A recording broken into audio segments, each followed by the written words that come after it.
Well दोस्तों चलिए बात करते हैं होमोमॉर्फिज्म, आइसोमॉर्फिज्म, ऑटोमॉर्फिज्म्स ऑफ ग्रुप क्या है एंड आल्सो सम रिलेटेड मॉर्फिज्म्स। तो सबसे पहले हम डेफिनेशन की बात करेंगे। तो होमोमॉर्फिज्म की डेफिनेशन सबसे हम पहले देखते हैं क्या है।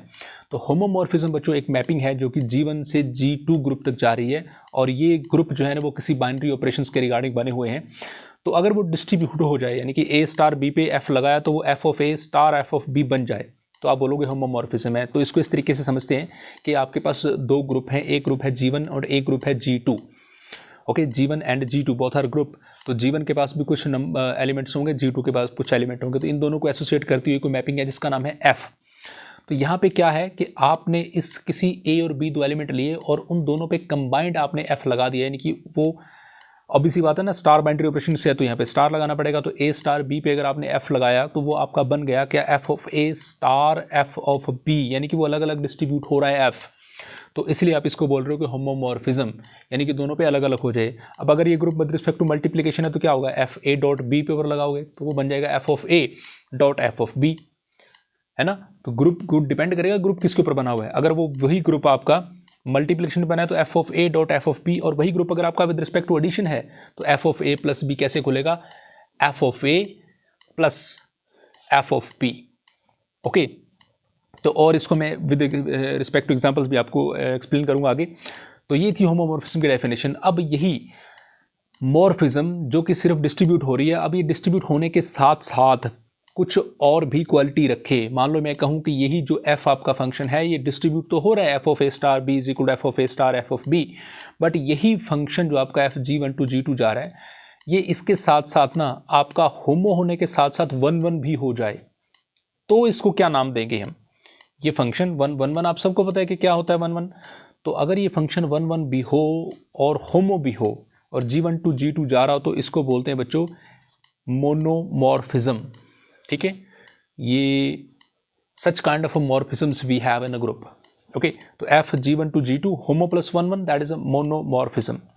अब अगर मैं ये कहूँ कि यही जो फंक्शन है, जो मॉर्फिज्म है आपकी F of G1 to G2 जाने वाली, यही मॉर्फिज्म आपकी होमो प्लस ऑनटू हो जाए। लाइक होमो तो वो है ही ऑलरेडी, तो अगर मैं सिर्फ होमो के साथ इसको बोलूं कि that is homo plus onto, तो इसको आप क्या नाम देंगे। अब 1 1 भी नहीं लिख रहा मैं, सिर्फ ऑनटू लिख रहा हूं। तो अगर हम इसको बोलेंगे homo plus onto means known as epimorphism. ये नाम आपने सुने होंगे बट इसको आपको ध्यान में रखना है क्या मतलब क्या है इनका। तो अगर ये होमो प्लस 1 1 तो मोनोमॉर्फिज्म, होमो प्लस ऑनटू तो एपीमॉर्फिज्म। अब अगर ये क्या हो कि होमो भी हो, 1 1 भी हो और ऑनटू भी हो, जो तीनों सब साथ हो जाएं, तो क्या होगा। तो एक नया वर्ड हम पढ़ते हैं दैट इज आइसोमॉर्फिज्म। तो आइसोमॉर्फिज्म की डेफिनेशन बड़ी ही सिंपल है कि आपका वही फंक्शन जो G1 से लेके G2 पे जा रहा है, that F is a function that is from G1 to G2, और ये होमो भी है, ये 1 1 भी है, और दोस्तों ये ऑनटू भी है। तो it means what is it, it means this function is known as isomorphism. तो इसको बोल देंगे आइसोमॉर्फिज्म कि होमो भी है, 1 1 भी है और ऑनटू भी है। अब होमो प्लस 1 1 था तो मोनोमॉर्फिज्म था, होमो प्लस ऑनटू था तो एपीमॉर्फिज्म था, होमो प्लस 1 1 भी है और ऑनटू भी है, तो दोस्तों ये आइसोमॉर्फिज्म है।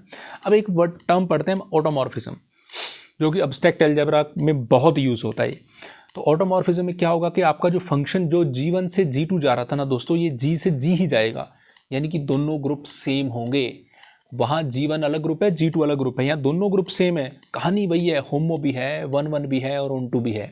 ठीक है, कोई मैपिंग 1 1 भी है, ऑनटू भी है और होमो भी है, बट वो सेम ग्रुप से सेम ग्रुप जा रहा है, तो उसको बोलते हैं ऑटोमॉर्फिज्म। लॉजिक क्लियर हुआ। अब मैं आपको एक एग्जांपल भी कराता हूँ इसका, जिससे आपको थोड़ी और क्लियरेंस होगी इससे कि होमोमॉर्फिज्म मतलब डिस्ट्रीब्यूट कर दे, बस कुछ नहीं। ओके, फिर आगे जोड़ते जाएंगे, 1 1 होगा तो मोनो, साथ ऑनटू होगा तो एपीमॉर्फिज्म। और यही फंक्शन अगर आपका G टू G चला जाए, सेम ग्रुप से सेम ग्रुप पे चला जाए और अकेला होमो हो, ओके, G टू G और अकेला होमो, तो उसको बोलते हैं एंडोमॉर्फिज्म। ओके, तो ऑटोमॉर्फिज्म आपको समझ में आया, 1 1 onto homo, same to same group पे जाना चाहिए। आइसोमॉर्फिज्म G1 टू G जाएगा, 1 1 ऑनटू होमो।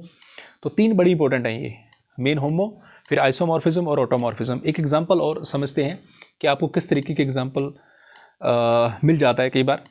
तो एफ आपका फंक्शन है जी से जी डैश, यानी कि दूसरा ग्रुप है, जी नहीं है, जी टू जी डैश जा रहा है, और किसी इस तरीके से उसको डिफाइन किया गया है that F of X is equal to E raise to power X. Okay, तो F of X is equal to E raise to power X, तो ये group G to G dash है। तो इसका मतलब यहाँ पे पहली बात तो ये ऑटो तो हो ही नहीं सकती, यहाँ बात होगी आइसोमॉर्फिज्म की या सिंपल होमोमॉर्फिज्म की। तो सबसे पहले चेक करते हैं इसकी ये जो मैपिंग है ये होमोमॉर्फिज्म है या नहीं है। तो होमो के लिए मैंने आपको बताया था कि दो एलिमेंट लो, दोनों पे इकट्ठा आपको एफ लगा देना है। तो मान लो x1 और x2 आपने दो एलिमेंट ले लिए हैं, किससे, जी से, दो एलिमेंट हैं जी से। अब दोस्तों इस पे आपने एफ फंक्शन अप्लाई कर दिया दोनों के। अब देखो ये ग्रुप क्या है, this is with respect to, क्योंकि आपको x1 into X plus star x2 sorry, तो ये क्या आना चाहिए, F x1 star x2, that should be F of x1 star F of x2। तो सबसे पहले आपको पता होना चाहिए group with respect to addition है या विद रिस्पेक्ट टू मल्टीप्लिकेशन है। तो यहाँ मैंने आपको एक चीज़ और बताता हूँ कि इस ग्रुप को मान लो विद रिस्पेक्ट टू एडिशन है और अगले वाले को विद रिस्पेक्ट टू मल्टीप्लिकेशन मान लो।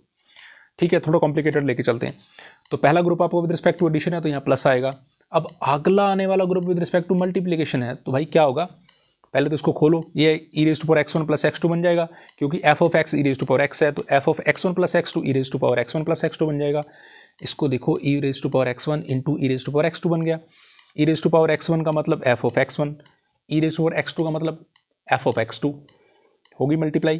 तो f of x1 plus x2 is equal to f of x1 into f of x2, distribute हो रहा है भाई। तो डिस्ट्रीब्यूट हो रहा है तो इसका मतलब होमोमॉर्फिज्म तो है ये। तो आपने इसको होमोमॉर्फिज्म बना दिया, और ध्यान सिर्फ ये देना था कि पहले वाला group with respect to addition है, अगले वाला विद रिस्पेक्ट टू मल्टीप्लिकेशन है। अब चेक करते हैं कि 1 1 है या नहीं।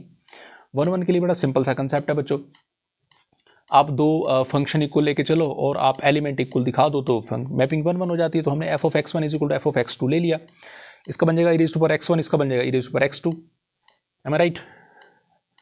ठीक है, अब आप लोग ले लीजिए, और अगर आप लोग लेंगे और डायरेक्ट भी इसको लिख सकते हो, बट आप चलो इसको थोड़ा हम एलोबरेट कर लेते हैं। तो लोग ले लीजिए, तो log e raise to power x1 is equal to log e raise to power x2, am I right here. तो लोग से लोग हो जाएगा आपका लोग ई, वो आपकी वैल्यू पता है दैट विल बी 1, तो ये कैंसिल हो गया, x1 is equal to x2 आ गया। इसकी फंक्शन लिए थे इक्वल और आगे element equal, it means this function is 1 1, तो this function is homo, this function is 1 1। So now we will check this function is onto और not. Onto के लिए आपको सिंपल सी लॉजिक पता है कि ऑन टू भी ये फंक्शन होगा, क्योंकि आपको अगले सेट में से कुछ एलिमेंट लेना होता है और पिछले सेट में से उसको दिखाना होता है, और कुछ भी नहीं। तो ये फंक्शन ऑन टू भी होगा। आप इसको सिंपल एक लाइन लिखनी और कुछ भी नहीं। अगर ई रेज टू पावर एक्स यहाँ है तो उसका मतलब पीछे x है, तभी तो ई रेज टू पावर एक्स आया है।